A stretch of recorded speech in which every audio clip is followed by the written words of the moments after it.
Story with Binaca. सुनिए कहानी Binaca की जुबानी।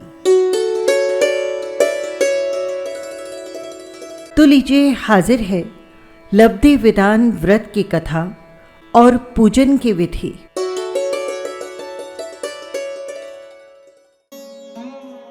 लब्धि विधान व्रत फल थकी विशाल नयना नार, गणधर होलह मोक्ष पद किए कर्म सब क्षार। ये व्रत विशेष रूप से सुख, समृद्धि और ज्ञान की प्राप्ति के लिए किया जाता है। लब्धि विधान की व्रत कथा। प्रथम नमो जिन वीर पद, मुनि गुरु गौतम पाए, लब्धि विधान कथा कहूँ, शारद हो सहाय। काशी देश में वाराणसी नाम की नगरी में महाप्रतापी विश्वसेन नाम का राजा था। उसकी रानी का नाम था विशाल नयना। एक दिन राजा ने कौतूहल हृदय से नाटक करवाया। नाटक के पात्रों ने राजा को प्रसन्न करने के लिए अनेक प्रकार के गीत नृत्य द्वारा नाटक का खेल खेलना आरंभ कर दिया। राजा, रानी और सब पुरजन अपने योग्य आसनों पर बैठकर सहर्ष अभिनय देखने लगे। उन नाटक के पात्रों के विविध वेश और हाव भाव से रानी का चित्त चंचल हो उठा और वो चमरी और रंगी नाम की अपनी दो सखियों के सहित घर से निकल पड़ी तथा कुसंग में पड़कर अपना शील धर्म रूपी भूषण खो बैठी।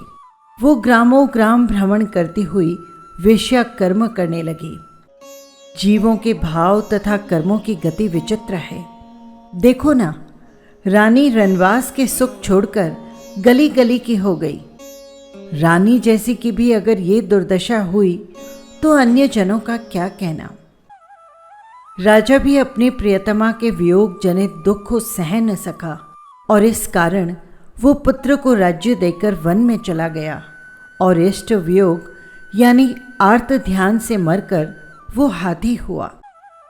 वन में भटकते भटकते एक समय किसी पुण्य संयोग से उसे मुनिराज के दर्शन हो गए और धर्म बोध मिला, जिससे वो हाथी सम्यकत्व को प्राप्त करके अणुव्रत का पालन करने लगा और आयु के अंत में च्यवन कर पाटिल पुत्र नगर में महीचंद्र नाम का राजा हुआ।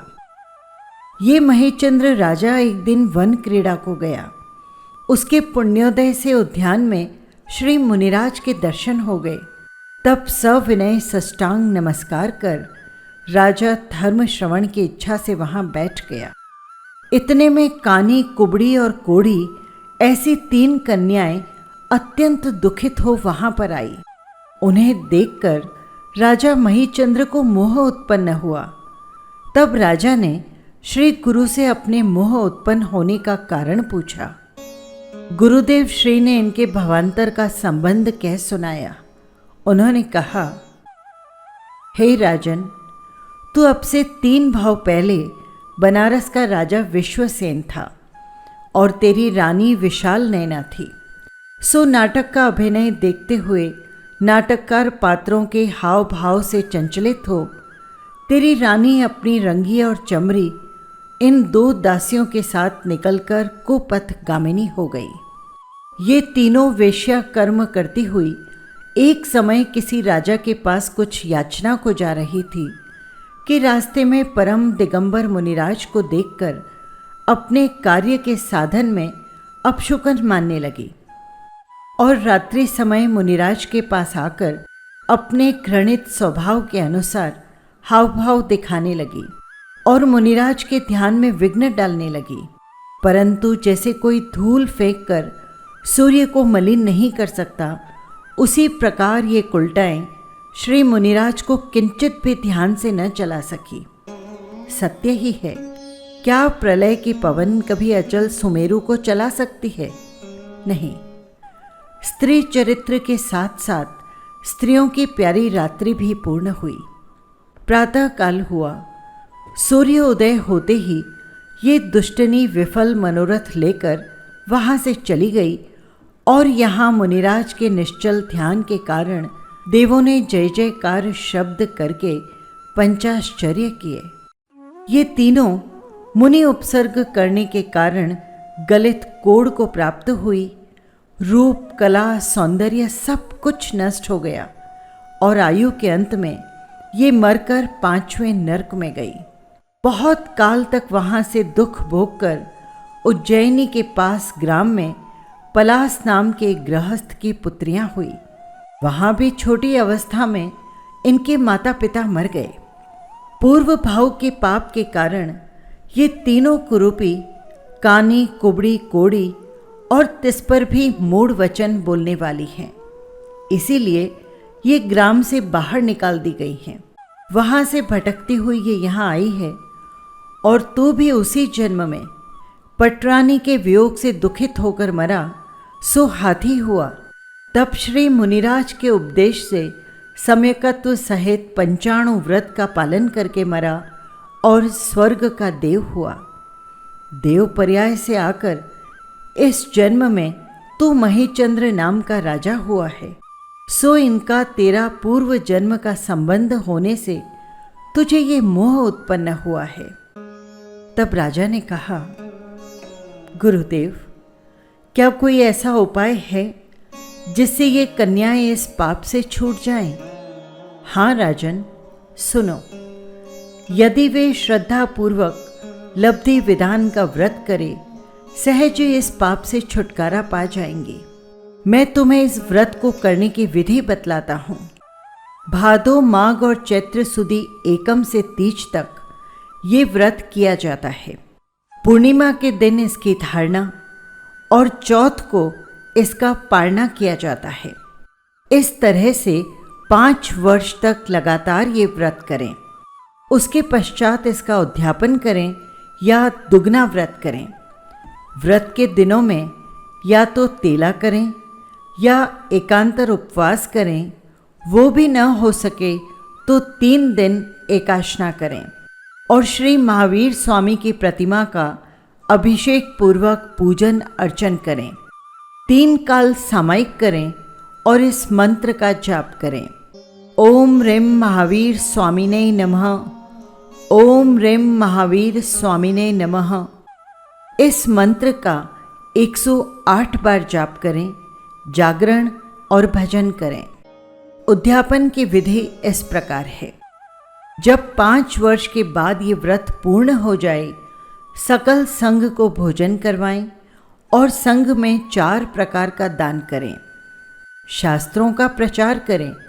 पूजन के उपकरण व शास्त्र भी जिनालय में विराजित करें।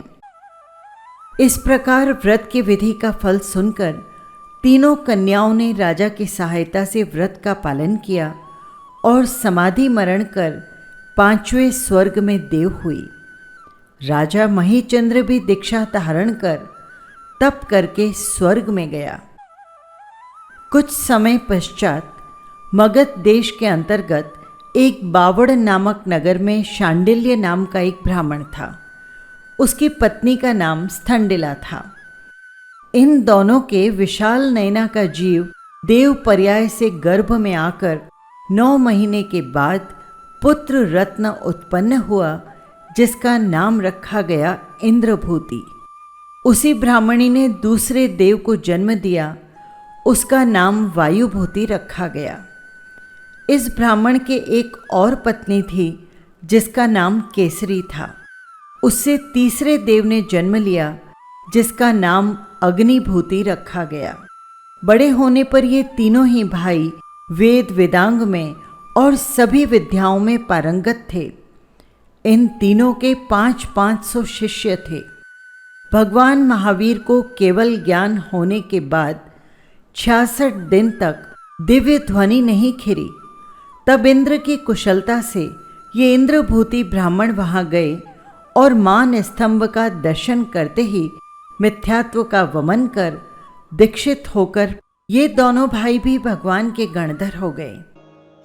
रानी ने स्वच्छंदता में सुख समझा तो राज्य वैभव के सुख ठुकरा दिए और कितने दुख उठाए। पुनः लब्धि विधान व्रत और गुरु भक्ति के साथ जिनेंद्र भगवान के सच्चे धर्म के प्रसाद से ये गणधर पद प्राप्त किया। ये तीनों ही इसी भाव में मोक्ष में चले गए। उन गौतम स्वामी को हमारा भी नमस्कार हो। जो भी इस व्रत को करता है उसे सुख और समृद्धि की प्राप्ति होती है। इसी के साथ व्रत की कथा कहने और सुनने में भी उनका पुण्य बंद होता है। बस यही थी व्रत की कथा और विधि। आपको कैसी लगी कमेंट बॉक्स में ज़रूर लिखिएगा। और हाँ, यदि आपने चैनल को सब्सक्राइब नहीं किया है तो कर लीजिएगा, जिससे हर कहानी सीधे पहुंच सके आप तक। फिर मिलेंगे किसी नई कथा या कहानी के साथ। जय जिनेंद्र।